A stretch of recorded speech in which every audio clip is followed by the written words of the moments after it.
Hi, my name is Charlie Potner, and I'm here to tell you about palliative care and advanced directives. We will begin with palliative care. Palliative care is a specialized form of care for people who are living with a serious illness. Instead of trying to cure the illness, palliative care helps to provide relief from symptoms, pain, and the everyday stress that living with a serious illness does to a patient. This could be anybody from any age with a wide range of diseases, no matter what their diagnosis is, whether it's terminal or whether it's just it's a curable disease. Palliative care is made up by doctors, nurses. You can see massage therapists, yoga instructors, really a wide range of people make up a team, which is a personalized team depending on what you require as a patient. The goals of palliative care include symptom relief, counseling, spiritual guidance, and understanding of their treatment. Palliative care works with the patient's care providers who are trying to cure their illness. Patients are not required to give up their original physicians or treatments or to give up on finding a cure. Diseases that could benefit from palliative care are cancer, chronic lung disease, AIDS, multiple sclerosis, and those are just a few. The main goal of palliative care is to improve quality of life, and that is not only for the patient but for their family members who are caring for them on a day-to-day basis. It really helps to have a support team. We don't think about it, but not only do diseases have symptoms and cause, pain and illness, but so do some of the treatments. One that sticks out in my mind is cancer and chemotherapy.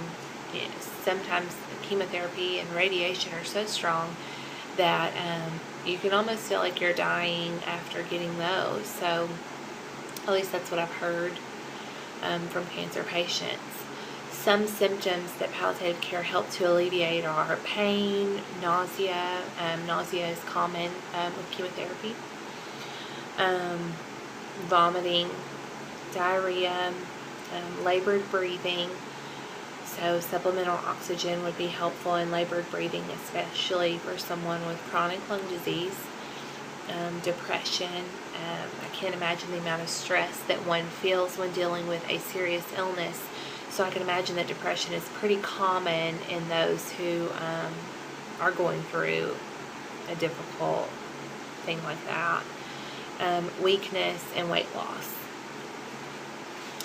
Therapies that palliative care may try to implement in order to improve their quality of life are pain medicine or pain management counseling, dietary suggestions and meal planning, supplemental oxygen, as I mentioned before, therapy or counseling, and that can include not only the patient, but as I mentioned before, family members. Very often, a lot of stress and a lot of responsibility falls on the family members, and some people aren't prepared for the amount of work and the amount of care that they have to put in for caring for a loved one. Also, exercise can be introduced, and that can, I think of exercise as kind of a therapy as well. As you improve, your sense of well-being improves, your attitude may improve, and that could help to alleviate some of the depression that one may be feeling if they're able to see improvement in their everyday living. If an illness does progress, another form of palliative care, which I think many confuse and put palliative care under a big tent, is hospice. As we've already learned, palliative care can be for anyone who is dealing with any sort of serious illness, no matter what their age, no matter what their diagnosis. Hospice is an end-of-life care that is provided by nurses and medical professionals who basically provide comfort care to those who are getting ready to pass, where they have found that there's nothing more that can be done besides keeping the patient comfortable. So that is the end of my palliative care, and I'll be moving on to advanced directives. Advanced directives are specific to each individual state. So if you are thinking of getting an advanced directive, which I would encourage because advanced directives are super important. You may not know it as an advanced directive. You may know it by a living will. But these are specific things that you want or do not want done in case you are not able to make medical decisions for yourself.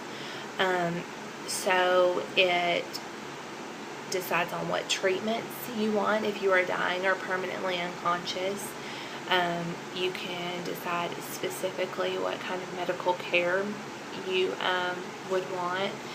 And some things that I actually found out about that I didn't think were considered life-sustaining were dialysis. I mean, it seems, I guess you just think, okay, well, I'm going to get my dialysis no matter how bad a shape I'm in, but dialysis is considered a life continuing treatment that may be, if you are in bad shape, you may want to refuse. Another one that I didn't think about was feeding. I guess I never thought of that as a life-sustaining treatment, but I mean, it makes sense. And then the major ones that we already know about is whether you would want to be put on a ventilator if you became very ill, if you would want use of IV or pain medication, things like that, if you want to be resuscitated if your heart were to quit beating. And then normally in an advanced directive or a living will, you also decide what you would like to do with your organs after you pass. Now, a power of attorney can kind of be thought of as the same thing.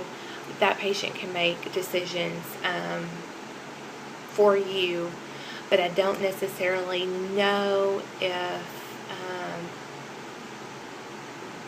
a power of attorney has a legal document stating what you might want. I don't know if that's necessarily in the document itself. I do know that you have to have someone that you choose. It can be a relative or it can be a close friend, but it's somebody that you must trust in order to make decisions for you. In the case that you cannot, you must also have 2 witnesses. One of those witnesses cannot be at all related to you, whether it be by blood, adoption, or marriage. And that person cannot be inheriting anything from your death, which is good to know. Again, it can get as detailed as one would want or as vague as one would want. And they're not always ironclad. I think we've seen that in several cases that family has changed their minds. And I don't know, I think that's why you need to be very careful about who you choose to be your proxy in the case that you are unable to make decisions for yourself. This person needs to be made completely aware of your choices. I would highly recommend anyone to have an advanced directives and to make your decisions known. This is both with palliative care and advanced directives. Take control of your treatment, take control of your life, and just, you can only do the best that you can, and try to keep as much control as you can, as much control as you can in the event that things happen that you can't control. So I thank you for your time today, and I hope you've learned a little bit more about palliative care and advanced directives. Thank you.